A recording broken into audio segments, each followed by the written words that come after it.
probably takes about 24 hours for the webinar to download, and then I can convert it to a YouTube link and send it your way. Okay, thanks. Great. So our process today, we'll talk about how CAEP state joint reviews work in the state of Tennessee. We'll talk more specifically about what the state review team responsibilities will be, and a little bit about what the on-site visit process looks like with these two teams working in tandem. Okay. And then Jack will spend some time talking about annual reports, which is really central. You might already be familiar with annual reports in terms of evidence found in Standard 4. And then we'll outline a few other Tennessee-specific considerations to think about during the review. This is super informal, so if you have questions at any time, feel free to interrupt us. Okay. Okay. I'm going to turn it over to Michael. Let me get this moving forward. So a number of years ago, we really kind of came together with our educator preparation providers to create this shared vision for educator preparation in Tennessee. And the gist of it is really about, well, two things. So one, this idea of continuous improvement. So historically, our work as a department with ed prep providers had been really focused on just the accountability side of things and review processes. And it was also a little more inputs driven. So you'll see the second part of this statement kind of shifts that thinking as well. And as Annie mentioned, we have a number of metrics now within our annual reports and things that we focus on that look more at outcomes and impact than the inputs or sorts of things that programs are doing and how they're designed. This was also kind of in response to the CAEP standard. So we were kind of making this shift along with CAEP. As far as kind of governance over these things, just for your knowledge how this works in Tennessee, State Board of Education is a separate entity, and they establish rules and policies related to educator preparation. We often recommend those rules and policies based on research and our conversations with providers and districts. And then we are tasked with implementing the policies. So all of our review processes kind of fall under that. It's an implementation of State Board rule and policy. And then once we conduct a review or CAEP conducts a review of the EPP, we then determine the recommendation for approval that we will take to the State Board, which can be a number of different things, but ultimately they are either approved or denied approval. And we do this at both the provider and specialty area program levels, so we're reviewing the EPP and the individual licensure programs. And how often is this done? Every 7 years. Okay, so it's in line with CAEP. That's right. Okay. This is a map of approved providers in Tennessee. We have a couple of new ones that aren't on here yet. We have our first district based EPP in Murfreesboro, Rutherford City Schools. They prepare CTE, or occupational, specifically, educators. But just so you can kind of get a sense of state of Tennessee and where our providers are, there are certain areas like, for example, that south central area. Is that like light blue? I'm partially colorblind, so I always second guess myself. Light blue, where Martin Methodist is, it has kind of a dearth of providers. NCSU, Middle Tennessee State University, really only prepares folks for Rutherford County. So, and you can kind of see where Union is situated here in Jackson, not all that far from Shelby County, where Memphis is. Okay. This kind of gets at your last question in a little more detail. Prior to 2014, right, 15, I don't think exactly when we made the shift, there was really nothing happening between the review cycles. So every 7 years, providers were reviewed. Well, now we have a whole process and set of things that happen in between.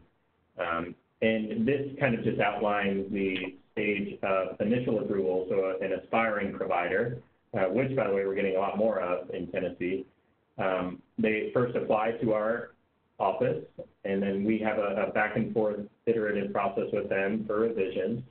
And then we go to the board for initial approval with an action recommendation.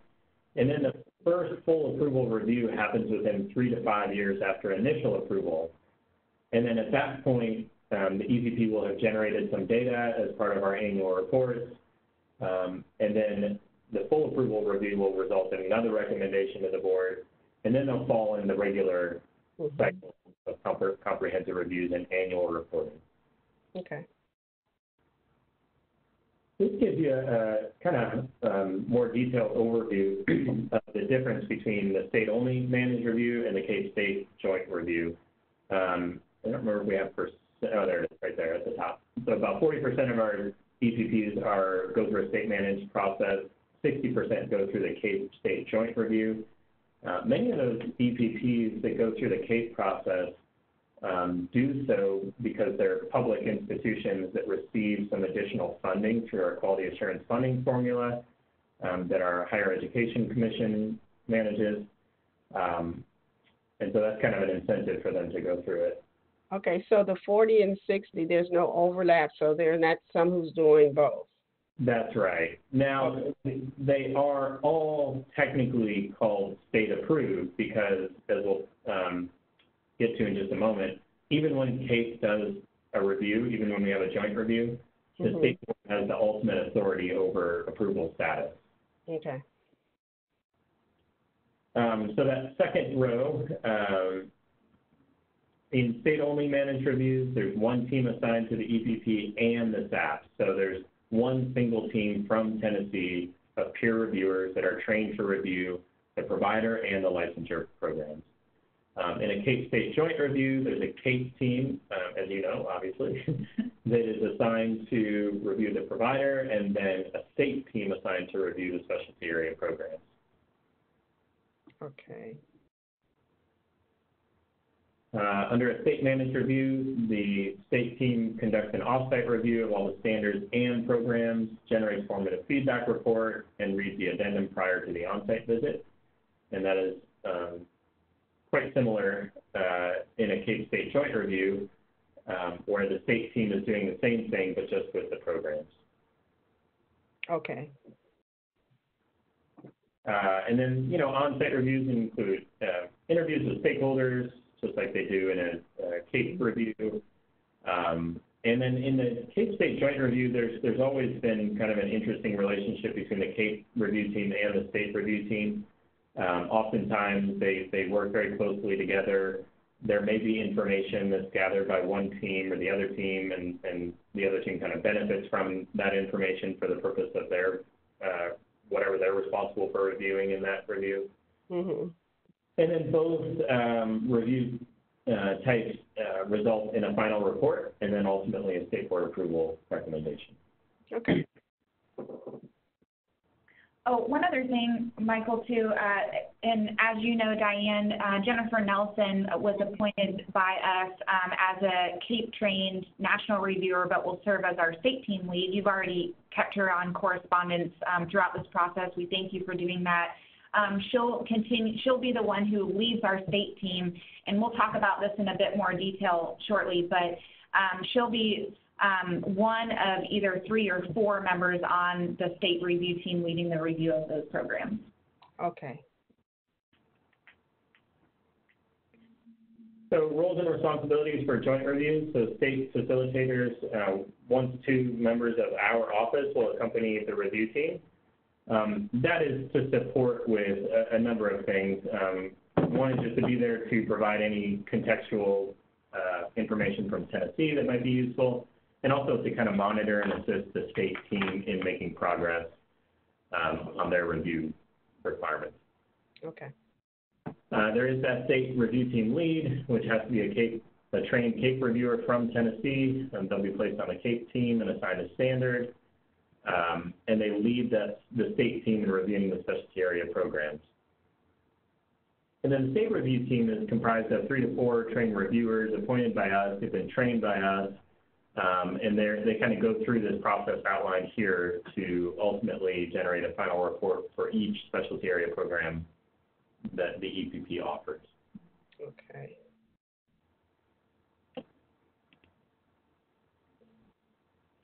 Okay, so I'm going to talk a little bit about what the state review team will be doing in terms of that specialty area program review. I'm going to go back to the slide that we were just on.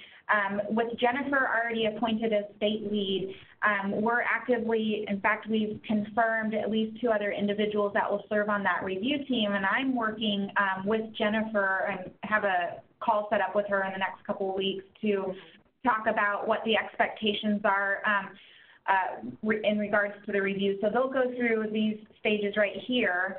At any point, we can also provide for you the information on specialty area program review. Of course, the state team is in charge of doing that review, but that information can also be accessible to CAEP team reviewers as well. So Jennifer can be helpful with that. Okay. What we ask of the EPP when they're generating SAP reports is a couple things. Step 1, we do an iterative back and forth, our department with the EPP, to verify that all the programs that we have on record as approved and conditionally approved are in fact what they offer. You might imagine that sometimes that can be a weedy process. It's, oh, we did offer that one, but then it was discontinued, and, you know, oh, this one's new, but it hasn't been operational for 3 years. So that verification process is really essential, and we do that about 6 to 8 months in advance of the comprehensive review. Once every program is verified, then we ask for the EPP to respond to and generate a report for each licensure area, and they follow 5 components, which I'll go over in some detail in just a moment. And then, of course, step 3 is the on-site visit requirements. So as Michael stated, the state team will be there alongside with you all, and they will piggyback on the interviews that you all are doing for the purposes of corroborating and verifying evidence related to programs. So very collaborative process. Jennifer will continue to talk with you, serving as the state lead to help facilitate the needs of the team. Okay, so I have a question. And so when we had our meeting in December, as we were looking at the multiple pages of the program, different programs, I think we were, well, I know for me, just when I looked at it, wasn't quite sure with all the endorsements, I actually wrote it down, clarification of what was considered licensure programs. And it was a little confusing for us. So it sounds like in this review component that the EPP does to give you that report on each of their programs where they receive certification, if I'm understanding this correctly, that may provide some clarity as we go into this, as we get to the on-site visit. Right. Okay.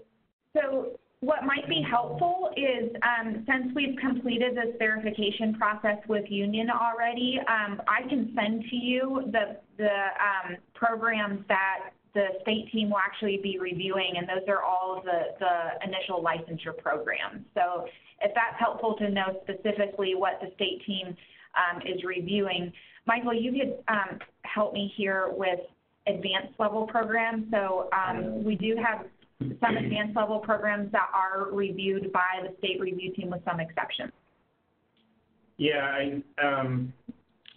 anything that, so it's my understanding for CAEP, any advanced level program that leads to a license would be part of the advanced program review. The only kind of hiccup here I'm seeing, and maybe it's not a hiccup, but I don't know, like if the information you're looking at is all about degrees and names of programs, that's not exactly how our information is organized. Okay.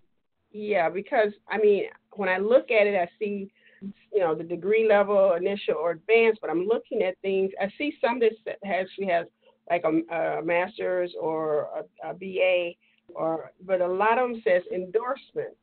And that's where I got I got confused because I wasn't sure is that part of the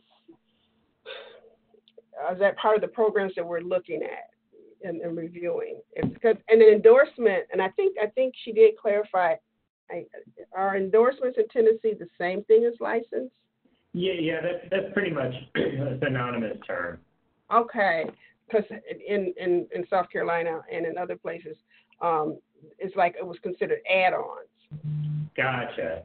Well, that could be a thing too. So, you know, thanks for clearing that up, Michael. So I guess the bottom line is, I guess we really need to make sure that we know exactly which ones our programs would. Yeah. Okay. I'm of the belief that if you've got like a spreadsheet with this in it and you want them to tell you exactly which ones lead to initial licensure, you should just send it back to them and say, can you identify this? Which ones lead to initial licensure? Okay. Maybe I shouldn't use that term, but I guess what I mean is not additional endorsement. Right, and also because some of them, in terms of enrollment in the current cycle or enrollment in last fall, the numbers were 0. Yeah, that very well could be. Are those ones that could be phasing out or no longer? Or they're just not currently active. We do have providers that have programs that have been approved, but they basically only enroll someone if the district recommends someone, or if there's someone who needs. Mm-hmm. Yeah, so I know like Massachusetts a while back, forced EPPs to close those programs if they were inactive. We have not done that. Okay. So I just think some clarification on that is gonna be useful, either from the reports that you get back from the EPP or a conversation with them. Mm-hmm. Yeah, I can send you the spreadsheet of the programs that are required to be reviewed by our state review team. Similarly, we get the question a lot that you and Michael were just talking about, well, this program is still on the books. We haven't had candidates in it for 3 to 4 years. Are we still required to generate a report? And the answer is yes. If they want to keep it an active, approved program, that they still generate a report, although in there they're very transparent that we haven't had, many candidates in the pipeline there, although, here's the data that we can produce, et cetera. So, but I can send that spreadsheet to you, but I do like Michael's recommendation, and we've had other CAEP leads do the same thing in terms of reaching back out to the EPP for them to explicitly say these are licensure programs that are not additional endorsement programs. So that might help also. Okay, thank you. Mm-hmm. Okay, so this verification process has occurred with Union. I will send you that spreadsheet as well. The Union University is actively working on generating the reports in which the state team will review. I believe they will submit these in March as their deadline, so our timelines are a little bit different than CAEP's in this regard. So they're actively working on the reports. Every report for each program requires the following sections. The reports ask for the EPP to generate a program synopsis, sort of a high-level summary of what the program is, the major, the clinical practice pathway, the course sequence, et cetera. We ask for them to upload programs of study and course descriptions. I think the heaviest lift is really the Part 3 with program alignment to standards and requirements. In Tennessee, our professional education standards are the INTASC standards, and we also require programs to be aligned to EPP literacy standards, which are rooted in our ed prep policy from the State Board of Education. Of course, specialty area standards or the SPA standards alignment, and then program components, any sort of specifics related to the program in which are required for the EPP to demonstrate within its design and implementation. Part 4 is sort of new for us. Our process for reviewing programs has always been fairly input-based, and as Michael stated, our vision to continue moving forward is to move to a more outputs and data-focused place in terms of these reviews. So Part 4 asks for every report for the EPP to generate a program impact statement, and using data, they're going to provide the level of confidence that their program is actually producing candidates who are positively impacting student achievement and actively working with their partner districts in a way that supports students. Okay. So it's a narrative response. It does require the use of data, and sometimes hearing that can help connect to some of the other broader questions and evidence within the CAEP standards as well. So yeah, I was thinking exactly that. Yep. As you were talking. Yep. Yeah, definitely. And then finally, if any of the programs are recognized by specialized professional association, that documentation will be included. So every report follows the same structure, and that's what Union is working on now. Okay. On-site visit requirements, we mentioned before that the state review team will tag along with the CAEP team with interviews. And one other consideration, there's been a big push in Tennessee over the last few years related to literacy implementation. And for all early childhood, elementary, and SPED programs, back in 2018, all EPPs revised those programs to align to the literacy standards, and they all submitted proposals to demonstrate not only how they're implementing these standards, but also Tennessee's approach to teaching literacy. And so the state review team will be tasked with asking interview questions of faculty, current candidates, and clinical educators about literacy preparation. So the state review team will come prepared to be able to do that. Okay. One last thing about specialty area programs, with the spreadsheet that I'll send to you, if there are any programs that are highlighted in red, that means that they are not they will not be reviewed during this comprehensive review, because our EdPrep state board rule or policy, I can never remember which one, requires that a program must be operational for at least 3 years to be able to generate the cycles of data to, understand program impact. And so if it's not operational within 3 years, then it will not be reviewed during this comprehensive review. Okay. So I'm going to send you just what we went over in terms of what Union University is generating for the reports and what the review team will be responsible for reviewing, as well as the list of programs via email after our webinar. Okay. Are there any other questions you have about programs at this point?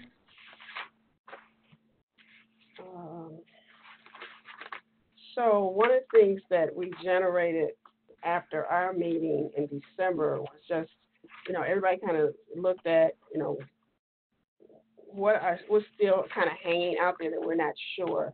And of course, we cited or asked questions about those in the report. Mm-hmm. And I'm just kind of glancing at it real quick, that list. And Jennifer does have a copy of this as well. Okay, great.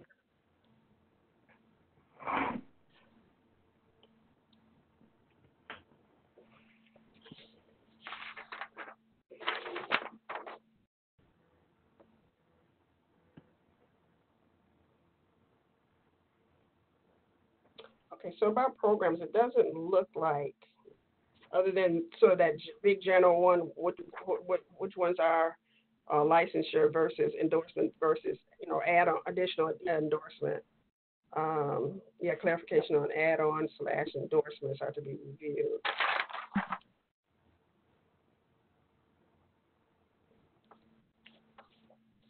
So a question for on-site visits. Are you only looking at the main campus, or will you be also going out to the other, they have 2 other satellite campuses? Yeah, good question. Generally, no. I think by my understanding, unless CAEP specifically asks, your CAEP team specifically asks to visit the other campus locations, generally, in our experience, we've just seen like them satellite in or video conference call in to join the conversations, and that's fine for the state team as well. Okay, yeah, I've done that as well, but I just wasn't sure. Yeah. Okay. Yeah. So no, I don't see anything else on here that that deals with questions about programs. About programs. Okay. Feel free to, if anything comes up. I'm going to turn it over to Jack. He's going to talk a little bit about data reporting in Tennessee and our annual reports. Hey, thanks, Annie. Mm-hmm. So just like Annie said, I'm going to walk you through a couple of different things today. We're going to talk about primarily the annual reports that we here at the department produce for EPPs. Mm-hmm. And like Annie said at the beginning, the purpose of this is just to kind of familiarize you with kind of the different puzzle pieces of teacher prep evaluation in Tennessee, so that if you see any of that data through the comprehensive or through the CAEP review process, you kind of have a better understanding of what that might be. So the big picture is there are 3 kind of annual reporting cycles that happen in Tennessee. The first one that you might be familiar with is just Title II reports, and those are produced for all of our EPPs. And Title II reports kind of show information on like the number of teachers that programs produce in what areas. So kind of broad, higher level reports. What we're going to focus on today are the annual reports that we produce at the department. And then also I want to touch on another set of reports called the Teacher Preparation Report Card, just in case you also see data from that. These 2 are often confused, and while they're very similar, there are some important differences, and we'll go over those through this presentation. So these are the 2 reports that we as a state produce in-house for Tennessee's teacher prep programs. So like I said, on the left, we have the annual reports, and on the right, we have the preparation report card. Annual reports are produced here by the Tennessee Department of Education, and the report card is produced by the State Board of Education. Now, if you look there in the middle, you'll see that even though 2 different kind of bodies produce these reports, they're created using the exact same data set on 3 cohorts of new teachers. And I put the dates right there for the years in which the most current reports show data. So if you see data in Standard 4 referencing either annual reports or the teacher preparation report card, it's data on people who were enrolled in a teacher prep program or completed the program between 14-15 and 16-17. The other things on here kind of are just bullets that differentiate the 2 reports. So you see annual reports are required by state board policy and rule, and then the report card is required by law. Our annual reports are very detailed.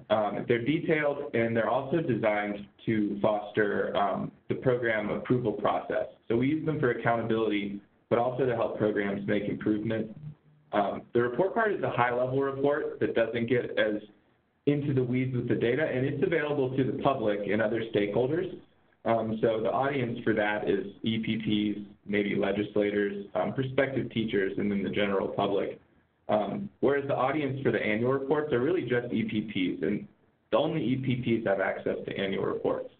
And then the other 2 bullets just kind of explain the scoring framework and then just how we kind of rate those frameworks. So with annual reports, EPPs either meet or do not meet expectations. And then with the report card, the EPPs are awarded just a 1 to 4 scale. And we're very pleased, for the most part, through the work that we've done in this space, we've seen a pretty good deal of alignment between the scores that the EPPs receive on annual reports versus how they perform on their report card. Do you have any questions about the slide? I don't. I just think it's very interesting that that information is provided in the way that it is, and then you have, like you just said, there seems to be data that they support each other. That's right. And I just think that's very good. So under the bubble, the circle in the middle, so with the 16-17, would that just be the last year that was done, or do you have like 17-18 data? That's a really good question. So what the 16-17 means is that that date refers to the year when the teachers finished their program and received their license, or when they received their initial license. So for those teachers, the data included for them is going to be how they performed in the 17-18 school year. And it's kind of an interesting point in time right now, just because we're actually, both State Board and us at the department, really close to publishing the most recent version of both of these. And so it seems like they haven't been produced in a while, but it's really just because we're about to produce the new set, which will drop off that 2014-15 group and add in people who got their license in 17-18. And then what we're doing is looking at how they performed in 18-19. So we're really only about a year behind when it comes to how we report on the teacher performance. Okay. All right. Thanks. Great. So now I'm going to take you on a closer look at the annual reports, just because I think we've seen most of the time EPPs, when they've included some data from one of these two reports, it tends to be from annual reports. And again, we produce these, so they're also our area of expertise. But annual reports look at the EPP's performance across 5 domains. You can see we look at their recruitment and selection, and you can see the variables that we consider there. We look at employment and retention. We look at their performance on their assessments that are required for licensure.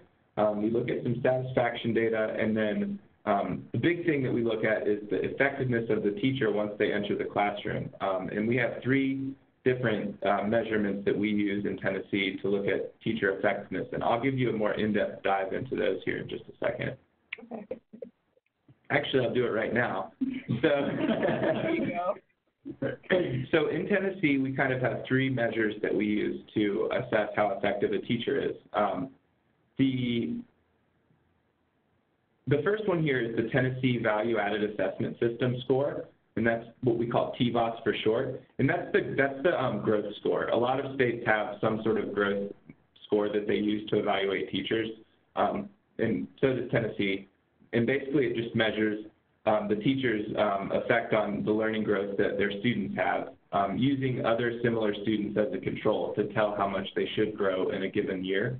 The really important thing to understand about TVOS is that we only measure TVOS for teachers who teach in a subject that gets a state standardized test. And without getting too detailed about what subjects they are, just know that that includes only about 30% of our teachers. So we can only calculate growth scores in that way for about 30% of our teachers. For the other teachers, we have a portfolio model, but that's getting a little bit in the weeds for this conversation. And then the other metric we use are the observation scores that the teachers receive over the course of their year teaching. And those are usually just the scores that they receive through the observation from their administrator, or maybe their one of their supervising teachers in the building.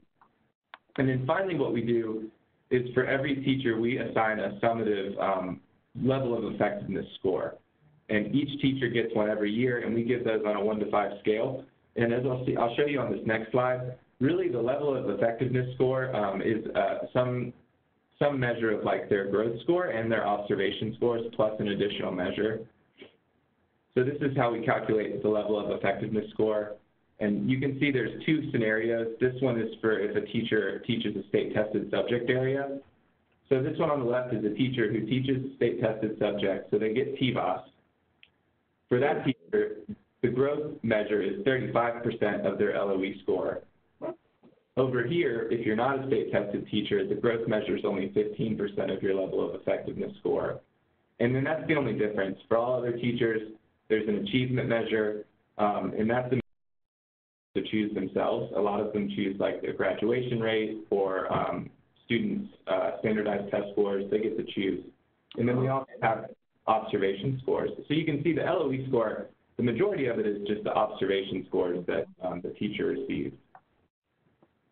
So do you see a big difference in the fact that some, as you call the TVOS versus the portfolio in terms of outcome? That's a good question. As to whether or not the scores are across the board higher or lower, so I guess you're asking, do teachers who teach a state-tested subject have higher or lower LOE scores on average? Yeah. I'm going to venture and say, well, first of all, honestly, I don't know.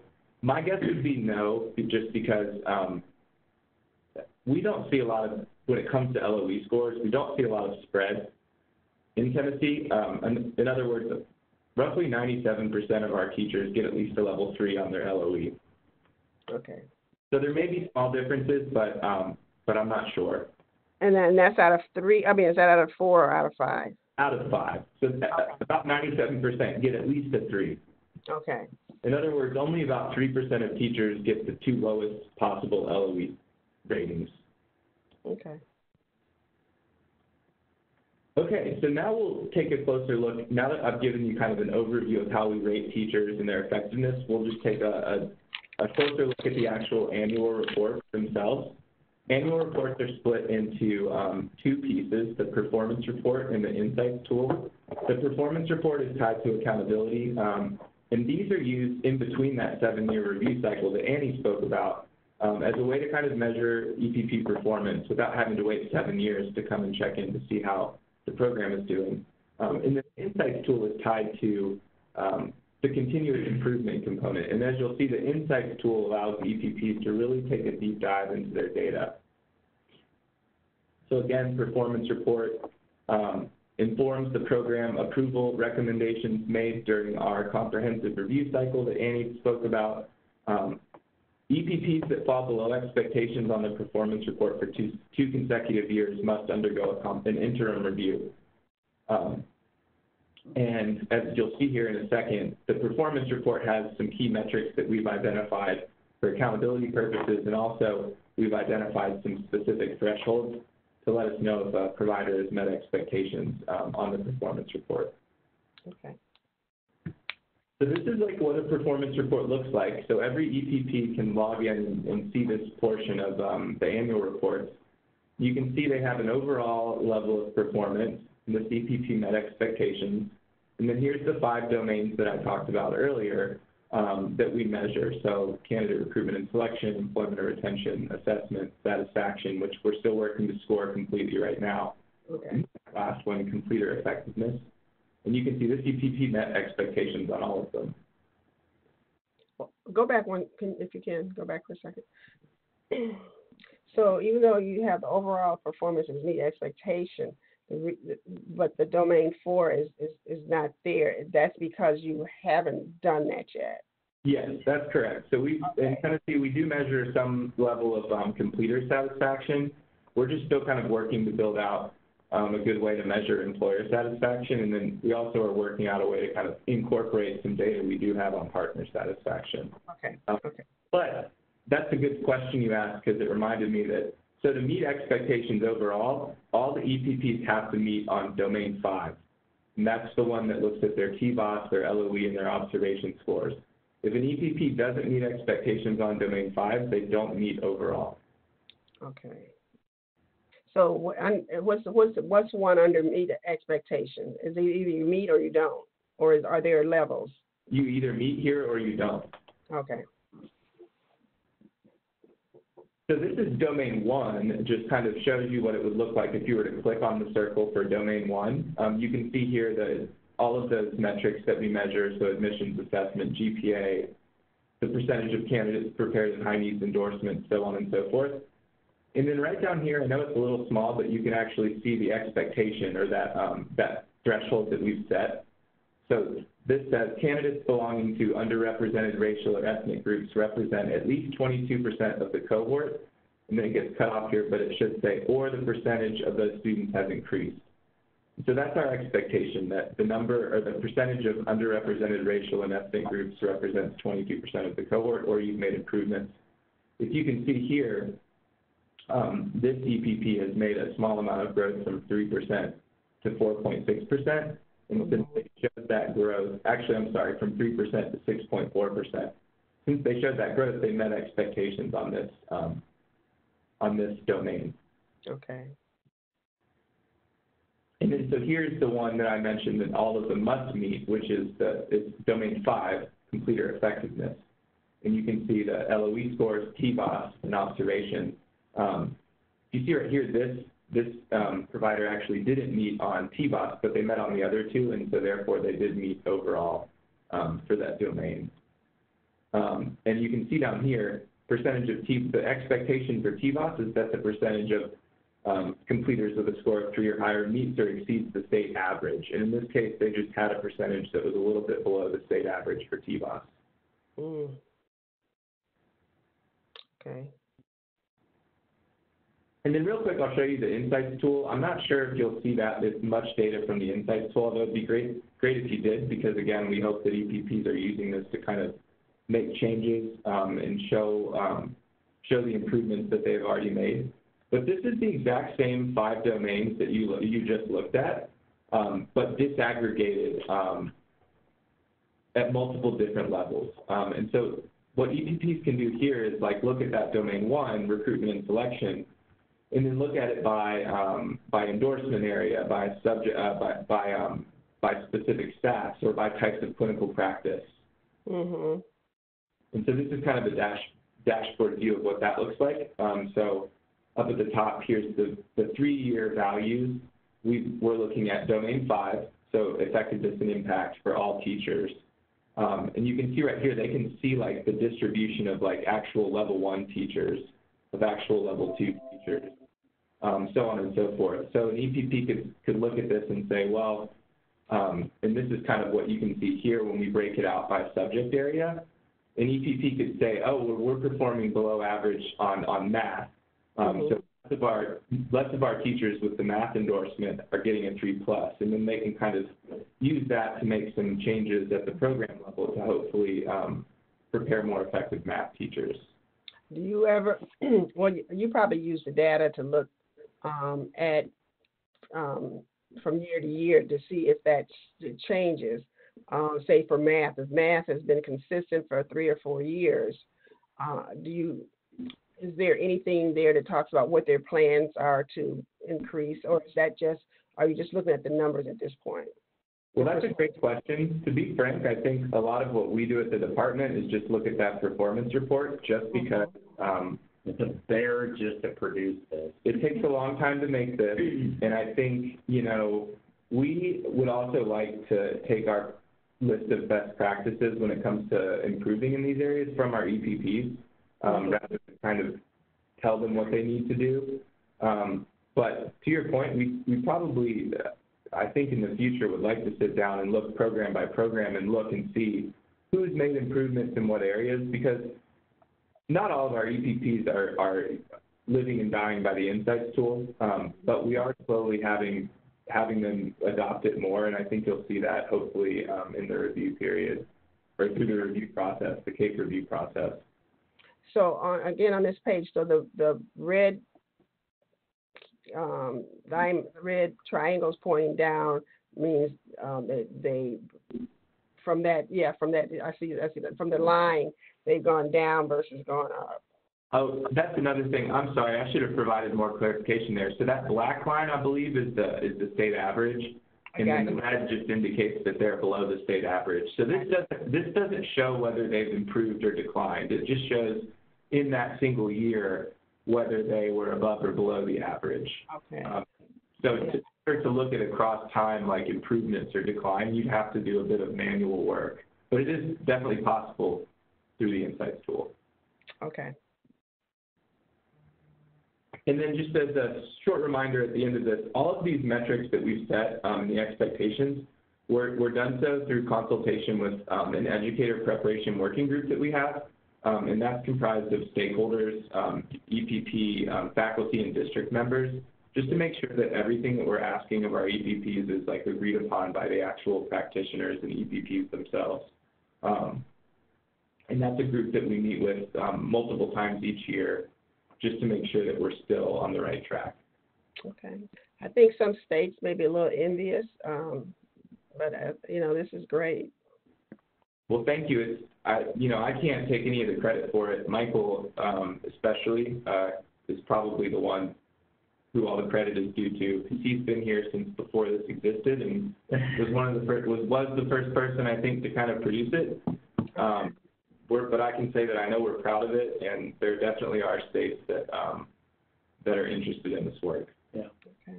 So Annie, I do have a comment on overall. Sure. This really would have been nice before we met on offsite.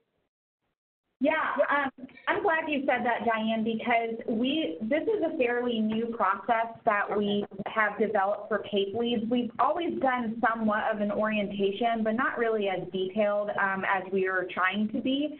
So it's helpful to hear feedback from you about, how CAEP leads are thinking about timing in terms of delivering this presentation. So part of us thinks like it's a good time now where you've been able to review their self-study and be thoughtful about it to give you more context. But we're thankful that you're providing some of that feedback, because we still haven't nailed down exactly when is the right time to deliver this orientation. Well, I'm just thinking, like, sometimes I would look at a document that the EPP has provided. Yeah. And sometimes they do a really good job of explaining what that document is, what it means, and sometimes they don't. Right. And this has given me a clearer picture. So, because I'm sort of thinking, I think I saw that document. Good. I'm not sure if I got that from what I saw. Sure. So that would be helpful. As far as the especially like standard. Probably standard 1 and standard 4. Those individuals could probably have appreciated it as well, as they've gone through this, going through each of the standards and working on. I'm back looking at my list again. Yeah. Yeah. See, one of the questions that came up is, what is the status for the metrics for the satisfaction of employers? And so, you said this is something that we're still working on at the state level. Right. However, the EPP could have produced something themselves. Yes. Okay. Yeah, and we've had a lot of discussions about how to define employer.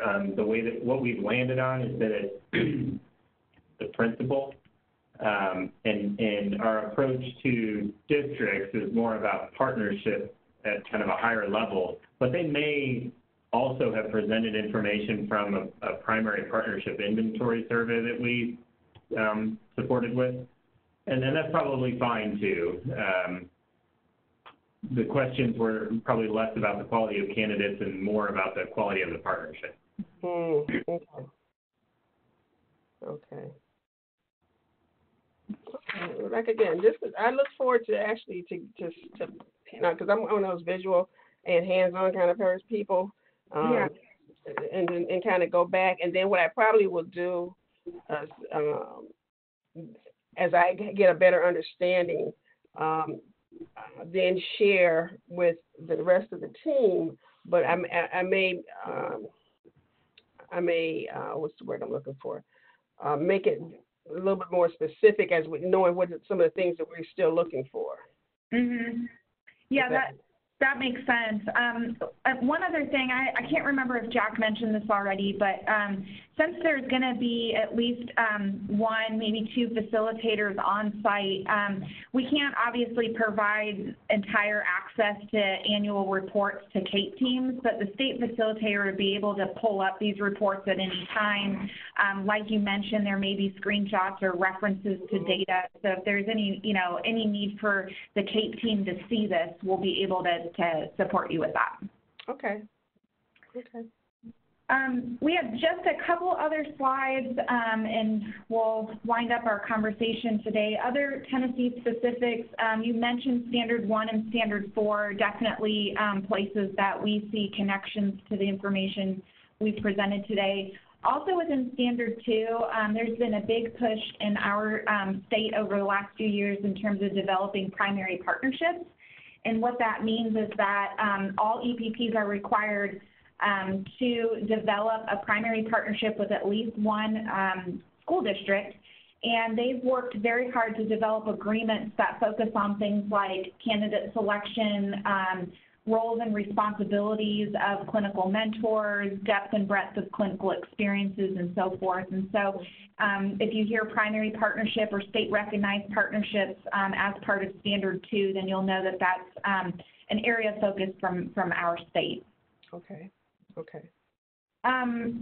Finally, we had just kind of a friendly reminder. This language is in our policy, but there are 3 types of clinical practice in Tennessee. Student teaching, obviously, being the most common. It's a planned semester of at least 15 weeks. Includes full-day teaching, observation activities. We do require at least 2 different settings for candidates going through that clinical practice pathway. Internship is a full school year of clinical practice where they spend at least 100 days engaged in direct teaching experiences.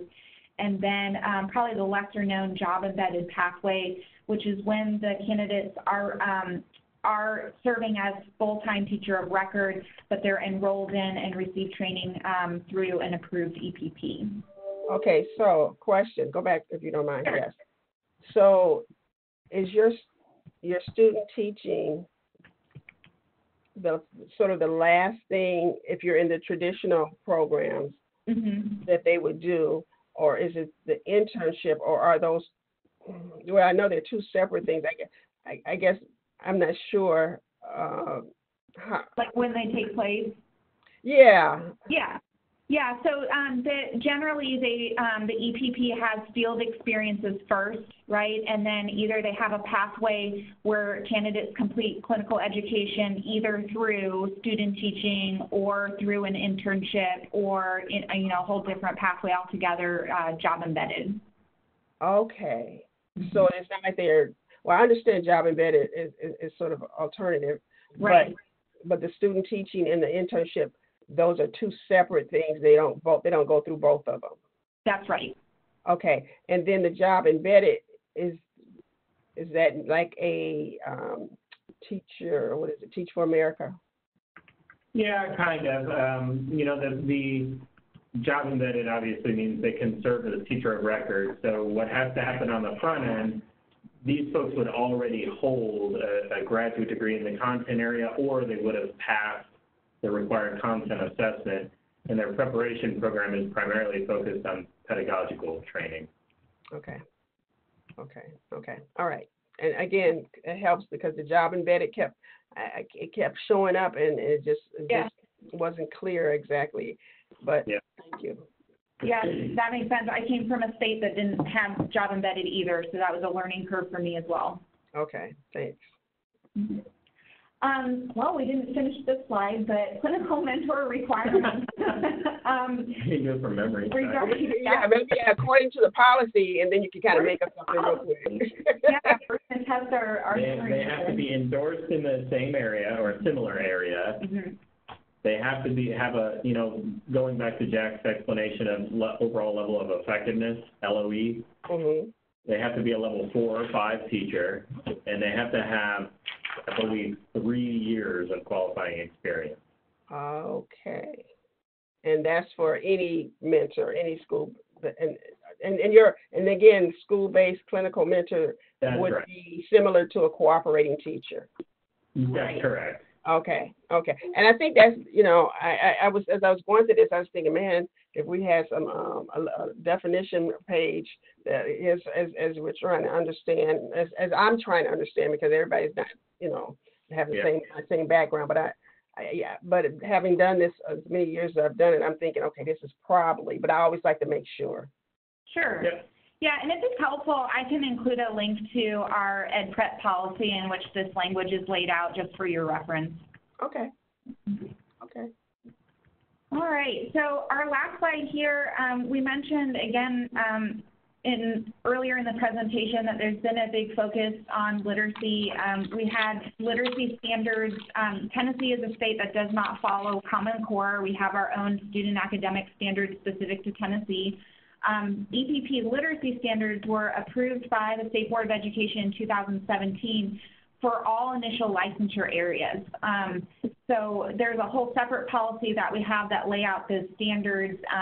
They're very tightly aligned for early childhood, elementary, special education, ELA, middle and secondary programs, the student standards. So you'll see a real close alignment there. And then for instructional leader programs, the TIL standards, or the Tennessee Instructional Leadership Standards. So you may see reference to EPP literacy standards within the evidence for the CAEP standards as well. Yep, absolutely. Okay. All right. Well, I think that's all we had for you. I know this is a lot of information. I'm glad we're able to record it for you. I can send the link out to you once it's available for you to share with the team, and then a few other documents related to policies that we referenced and specialty area programs. So any other questions you have for us at this time? No, I think that when I get that, I'm probably gonna wait till we get the draft out, because Yeah. I don't want to confuse anybody. Sure. You know, because we can always, you know, get it figured out on site or whatever. But I definitely feel like, you know, I want them to have this, and I think it will clear up some things as we get to the if we get, you know, on site. Great. Yeah, that was the goal. I'm glad you found it helpful. Yeah, thank you so much. Yeah, thank you. Well, we look forward to meeting you later this spring. Yes, in a few more months, a couple more months, 3 more months. Yep. Right. It'll come sooner than we imagined. Yeah, let's hope we have some good weather. Yeah, right. All right. Well, thank you, and I look forward to getting your information, Annie. All right, great. We'll talk to you soon. All right. Bye, Michael. Bye, Jack. Bye. Bye-bye. Bye.